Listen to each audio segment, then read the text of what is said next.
Lecture में। उसके बाद अब हम उससे रिलेटेड क्वेश्चंस देख लेते हैं। तो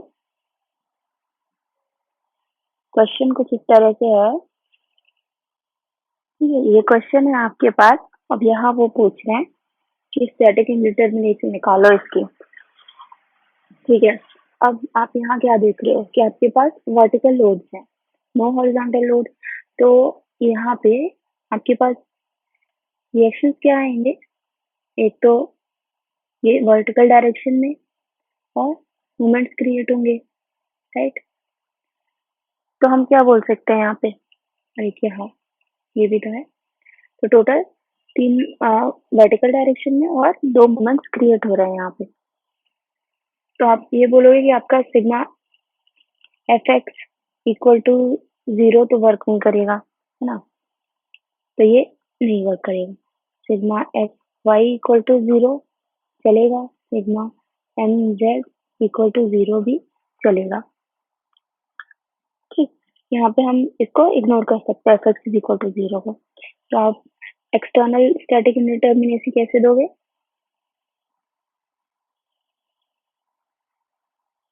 are E minus number of equilibrium equation. तो आपके एक्सटर्नल कितने रिएक्शंस हैं, 1 2 3 4 5, 5। और कितने इक्विलिब्रियम इक्वेशन है, 2। 5 minus 2 is equal to 3। Done. अब इंटरनली कैसे निकालोगे, 3c माइनस आर आर। तो आपके पास क्या है, 0 हो गया, c भी 0 है, आर आर भी 0 है। तो ये आपका हुआ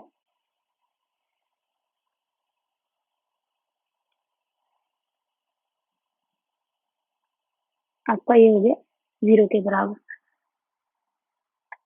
तो आपकी टोटल स्टैटिक इंडिटरमिनेसी क्या आई, 3 प्लस 0। तो D S is equal to 3। ये हो गया। तो ये हो गया एक क्वेश्चन इस तरह से। अच्छा ठीक है, अब यहीं पे ही ये तो आपने ये देखा कि जब आपके पास स्ट्रक्चर पे लोड लग रहे थे तो स्टैटिक इंडिटरमिनेसी बन गई 3। अब आप लोड, मान लो लोड नहीं थे यहाँ पे, आपके पास गिवन लोड नहीं है,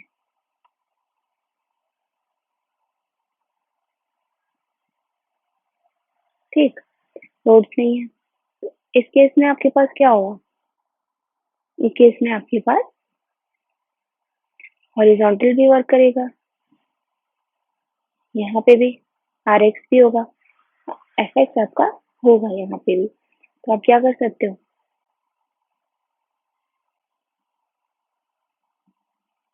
डीएसई एक्सटर्नल आपका क्या होगा, टोटल रिएक्शन कितनी है, 3 4 5 6 7, 7। और कितने इक्विलिब्रियम इक्वेशन है, 3। 7 माइनस 3 क्या होगा,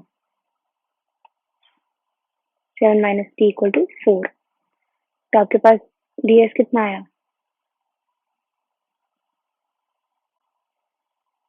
डीएस इज इक्वल टू 4। ठीक है, तो ये हुआ आपका। तो आप क्या देख रहे हो, पहले डीएस इज इक्वल टू 3 था, जैसे ही लोडिंग हटी 4 हो गया। मतलब अगर लोडिंग है तो आप एक इंडिटरमिनेसी कम कर सकते हो। चलो एक और क्वेश्चन देखते हैं। यहाँ पे लोडिंग है, ठीक है। तो अब आप क्या बोलोगे, वर्टिकल लोड गिवन है, हॉरिजॉन्टल से सारा हॉरिजॉन्टल खेल खत्म। तो यहाँ पे आपके पास, और यहाँ पे कायदे से एक हॉरिजॉन्टल लगना चाहिए, बट क्योंकि हमारे पास वर्टिकल लोड है हम उसको कंसीडर नहीं कर रहे। तो हमारे पास इक्विलिब्रियम इक्वेशंस कितनी हुई, अच्छा एक्सटर्नल स्टैटिक इंडिटरमिनेसी कितनी होगी, are E minus number of equilibrium equations. तो आपका एक्सटर्नल रिएक्शन कितनी है, 1 2 3 minus number of equilibrium equation कितनी होंगी इस केस में, 2। तो आपके पास क्या है, 1। अब डी एस आई अगर निकालो तो डी एस आई कैसे निकालते थे, 3c minus R R, release reaction. अब यहाँ पे हम 0 नहीं कर सकते, देखो क्लोज लूप तो है नहीं, तो ये तो टर्म जीरो हो गया। बट आर आर आपके पास एक रिलीज रिएक्शन है, और कैसे निकालोगे? नंबर -1 करते हो तो 2 मेंबर्स है, -1 1 हो गया। तो D S I is equal to 0 - 1। तो कितना हुआ आपका D S I is equal to -1। तो अब आप जरा डी एस निकालो, डी एस क्या होगा आपका 1 -1। तो ये स्ट्रक्चर आपका क्या हुआ? स्टैटिकली डिटर्मिनेट हो गया। इंडिटर्मिनेसी जीरो है ना, आप क्या इजीली आप इसको सॉल्व कर सकते हो। ठीक है, कोई भी एक्स्ट्रा इक्वेशन आपको की जरूरत नहीं पड़ेगी। तो ये हो गया आपका स्टैटिकली डिटर्मिनेट स्ट्रक्चर, क्योंकि एक्सटर्नल और इंटरनल दोनों मिला के जीरो हो रहा है। ठीक है, अच्छा मान लो इसी को विदाउट लोड करके देखते हैं।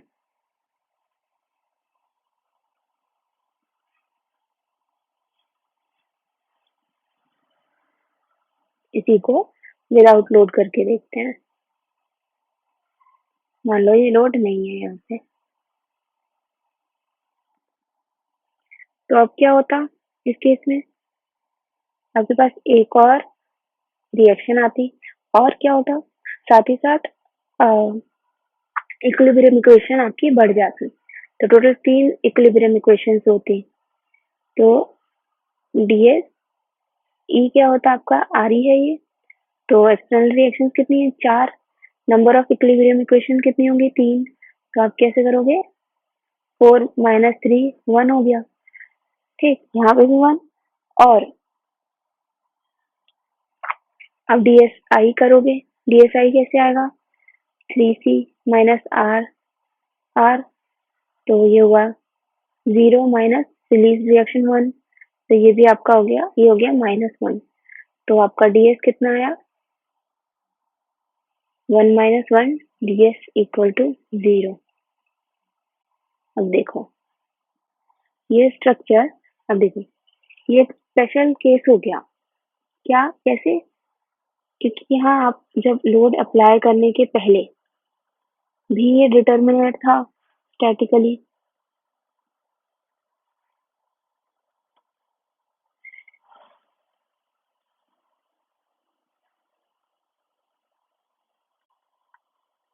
है ना, और आफ्टर अप्लाइंग लोड भी ये हमारे पास हमने देखा था स्टैटिकली डिटर्मिनेट ही आ रहा था। तो ये हो गया एक केस इस तरह के क्वेश्चन का। ठीक है, इसको सॉल्व करते हैं। तो सबसे पहले डीएससी देखते हैं, एक्सटर्नल कितना होगा? यहाँ पे 2 और यहाँ पे 1। Total are E minus equilibrium equations कितनी होंगी इस केस में? 3।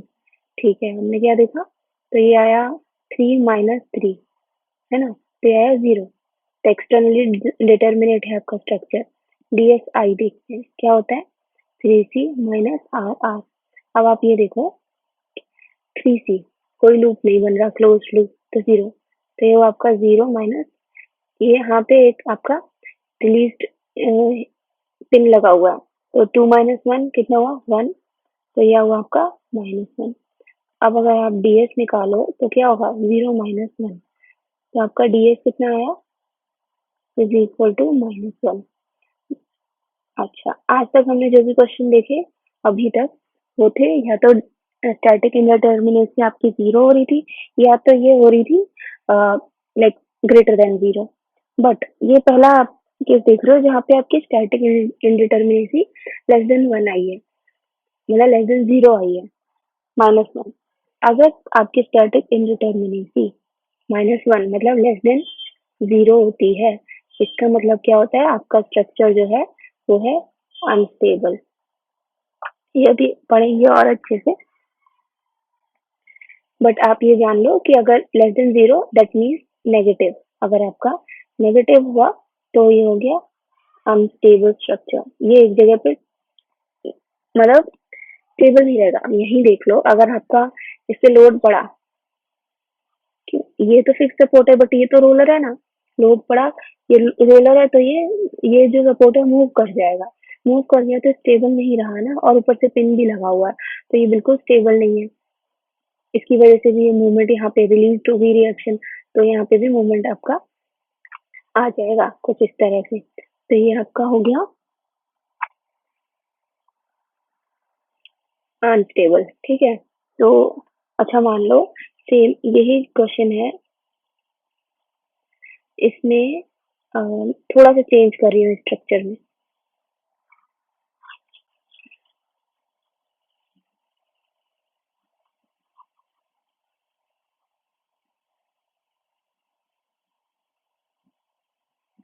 मान लो मैंने यहाँ पे इसमें लोडिंग लगा दी, अब एक इस तरह से और एक यहाँ पे, ठीक है। अब बताते हैं, अब करते हैं क्वेश्चन इसको। तो आपका डीएसई क्या करोगे, सेम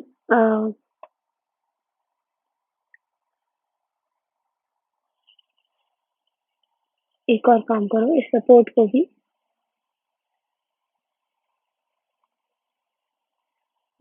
ये कर लो हिंज। अब देखो क्या होगा आपका, आर ई -3, तो क्या हुआ ये 2 और यहाँ पे भी 2, तो 4 -3, तो आपके पास क्या आया 1, ठीक है। डीएस आई आपका क्या हुआ 3C आर आर, तो 0 -1 इज इक्वल टू -1, तो आपका डीएस क्या आया 1 -1 इक्वल टू 0। तो आपकी स्टैटिक इंडिटर्मिनेसी 0 आ गई, तो ये स्ट्रक्चर आपका स्टैटिकली डिटर्मिनेट है और स्टेबल भी है। 0 का मतलब ये होता है स्टेबल भी हो गया। स्टेबल कैसे हो गया, दोनों सपोर्ट फिक्स्ड है ना, यहाँ पे भी फिक्स्ड है, यहाँ पे भी फिक्स्ड है, कैसे भी लोड लगा लो मूव नहीं करेगा, तो ये है स्टेबल स्ट्रक्चर, ठीक है। तो ये हमने बात कर ली पूरा रिजिड स्ट्रक्चर में स्टैटिक इंडिटर्मिनेसी किस तरह से निकालते हैं। अब नेक्स्ट लेक्चर में हम डिस्कस करेंगे कि स्टैटिक इंडिटर्मिनेसी इन पिन जॉइंटेड स्ट्रक्चर कैसे कैलकुलेट करेंगे। पिन जॉइंटेड स्ट्रक्चर्स मीन्स जैसे हमारे पास ट्रसेज हैं, ठीक है, तो ट्रस में कैसे कैलकुलेट करेंगे वो हम नेक्स्ट लेक्चर से कंटिन्यू करेंगे।